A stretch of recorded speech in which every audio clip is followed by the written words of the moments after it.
M से दिल्ली दोस्तों। तो जैसे कि आप लोग जानती है कि मैं भी क्लास 12th में हूँ एंड नीट 2025 का प्रिपरेशन करता हूँ। तो आज मुझे नीट का प्रिपरेशन करते हुए 571 डेज कंप्लीट हो गए हैं और हम सबके टारगेट या नीट 2025 को बचे सिर्फ 189 डेज। बट जब मैंने प्रिपरेशन स्टार्ट किया था जो कि था 1 अप्रैल 2023 में, तब लगभग 750 दिन से ज़्यादा बाकी थे। बट अब सिर्फ 190 डेज ही बाकी है। और जैसे कि आप लोग जानती है कि मैं PW के लक्ष्य नीट 2025 बैच से पढ़ता हूँ और मेरा बैच प्राइम है। तो अभी लास्ट संडे यानी 20 अक्टूबर को जो टेस्ट हुआ था प्रायोरिटी टेस्ट 7 लक्ष्य नीट 2025 बैच का, जो कि आप लोग जानती है कि मेरा बैच प्राइम है तो मेरा सारा ऑफलाइन टेस्ट होता है। तो टेस्ट का तो मैंने वीडियो अपलोड किया था, बस उस समय रिजल्ट नहीं आया था। तो उसमें मैंने मार्क्स जोड़ा था 671 और जब मैंने रिजल्ट देख रहा हूँ तो रिजल्ट में भी 671 आ रहे हैं मार्क्स। बट इसमें जो क्वेश्चन नंबर 48 है फिजिक्स में, वो गलत दिया है उसका आंसर। आप लोग भी क्वेश्चन एक बार देखिएगा और उसके वीडियो सॉल्यूशन में भी उसका आंसर जरूर देखिएगा।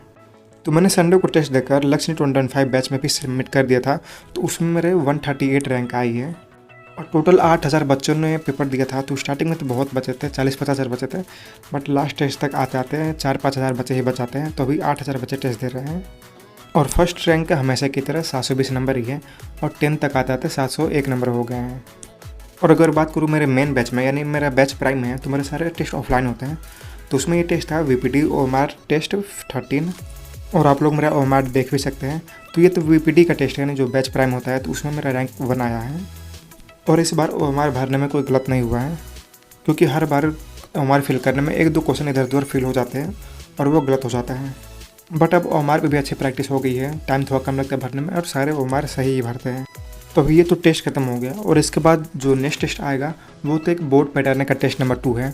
बट उसके बाद जो मेन टेस्ट आने वाला है यानी AITS 2 आने वाला है, जो कि है 24 नवंबर 2024 को। तो अगर बात करें कि AITS 2 में क्या क्या सिलेबस आ रहा है, तो फिजिक्स में 4 चैप्टर आ रहे हैं: magnetism and matter, electromagnetic induction, alternating current and electromagnetic wave.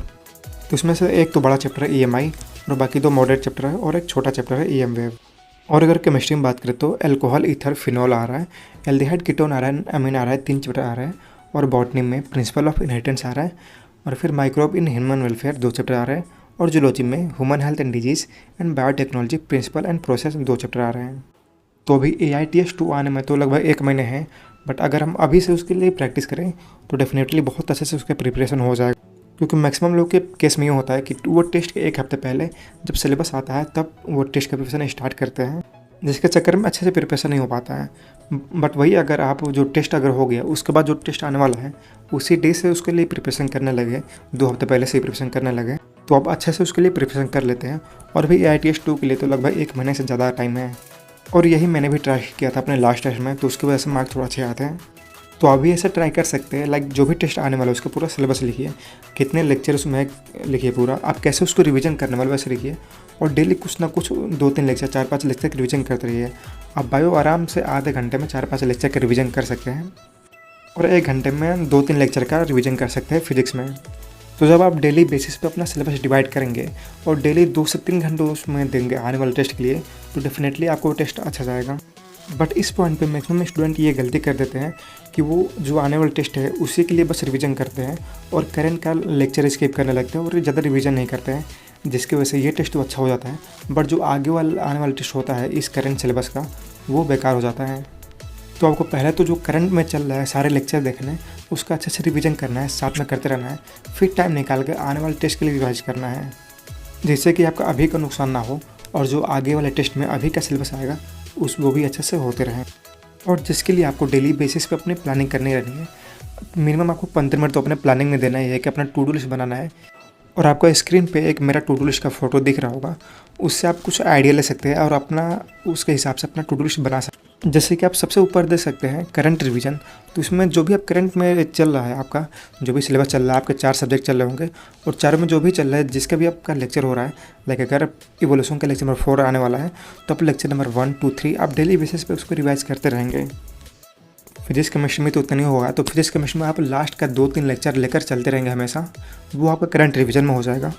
फिर आप क्वेश्चन प्रैक्टिस के लिए एक स्लॉट डाल लेंगे जिसमें कि आप क्वेश्चन प्रैक्टिस करेंगे, आप डीपी कर सकते हैं, मॉड्यूल कर सकते हैं, PYQ कर सकते हैं। और उसमें ज़्यादा कुछ नहीं करना, आपको डेली बेसिस पे एक चैप्टर के 10 से 15 या फिर 20 क्वेश्चन आपको प्रैक्टिस करते रहना है डिफरेंट सोर्सेस से।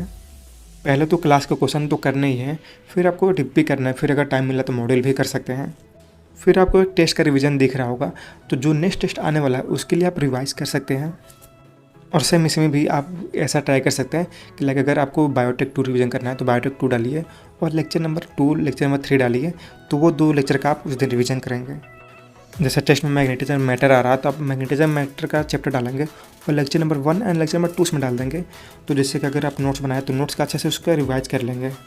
फिर एक है बैक रिवीजन। तो बैक रिवीजन में अगर आपका लाइक पीछे का लग रहा है कुछ भूल रहा है और कुछ वो इंपॉर्टेंट था उसमें मुझे समझ नहीं आ रहा था, तो आप उसको थोड़ा थोड़ा रिवाइज कर सकते हैं। डेली का बस कुछ आधा घंटा 1 घंटे उसमें दे सकते हैं।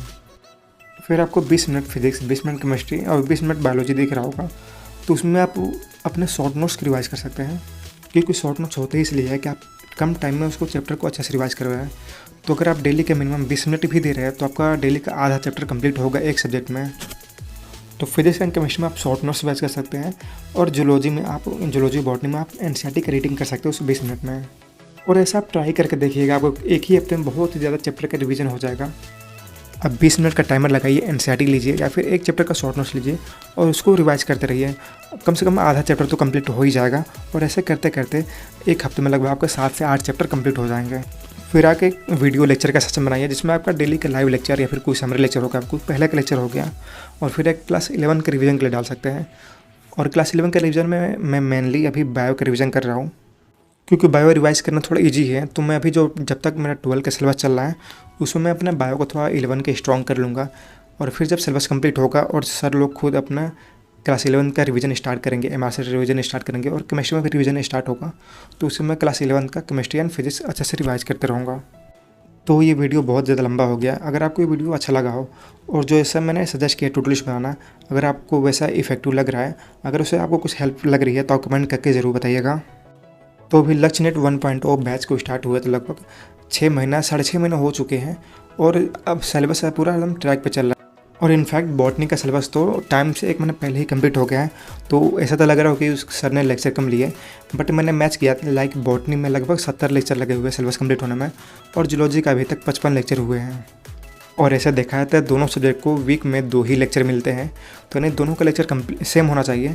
बट फिजिक्स में लाइक बॉटनी में 70 लेक्चर हुए एंड वही जूलॉजी में 55 लेक्चर हुए, तो सर ने एक्स्ट्रा लेक्चर ले लेकर सिलेबस जल्दी कंप्लीट करा दिया है, जो कि हमारे लिए अच्छी बात ही है। और अभी बॉटनी की क्लास की जगह पे फिजिक्स की क्लास हो रही है, तो फिजिक्स भी जल्दी कंप्लीट हो जाएगा, क्योंकि सिलेबस का मेन चैप्टर तो कंप्लीट हो गया। अब बस 15 से 20 लेक्चर में सारा फिजिक्स का भी कंप्लीट हो जाएगा, क्योंकि फिजिक्स में बस मॉडर्न फिजिक्स ही बाकी है और वो भी जल्दी 20 लेक्चर में कंप्लीट हो जाएगा। और केमिस्ट्री में तो बस आईओसी बाकी है और इसमें भी कोऑर्डिनेशन कंपाउंड का लगभग 3-4 लेक्चर बाकी है। उसके बाद डीएनए ब्लॉक और पी ब्लॉक होगा, फिर साल्ट एनालिसिस, और तो लगभग 10 और लेक्चर में सिलेबस पूरा कंप्लीट हो जाएगा, 10 से 15 लेक्चर में। और जूलॉजी में तो लास्ट से जब चल ही रहे इवोल्यूशन, जिसमें कि 3 लेक्चर हो गए हैं और अभी 10 लेक्चर में भी ये भी सिलेबस कंप्लीट हो जाएगा। तो नवंबर एंड तक सारा सिलेबस कंप्लीट हो जाएगा, क्योंकि बीच में दिवाली है, छठ पूजा है, तो उसमें छुट्टी रहेंगी, तो एंड नवंबर तक पूरा सिलेबस कंप्लीट हो जाएगा। फिर उसके बाद क्लास 11 का रिवीजन भी स्टार्ट हो जाएगा। तो अब पढ़ने की स्पीड और भी तेज़ बढ़ा देनी है, क्योंकि अब नीट के लिए बस 6 महीने ही बाकी हैं और अभी तो बीच में बोर्ड एग्जाम भी लेगा। तो चलिए आज के वीडियो में बस इतना ही। आपको वीडियो कैसा लगा कमेंट करके ज़रूर बताइएगा।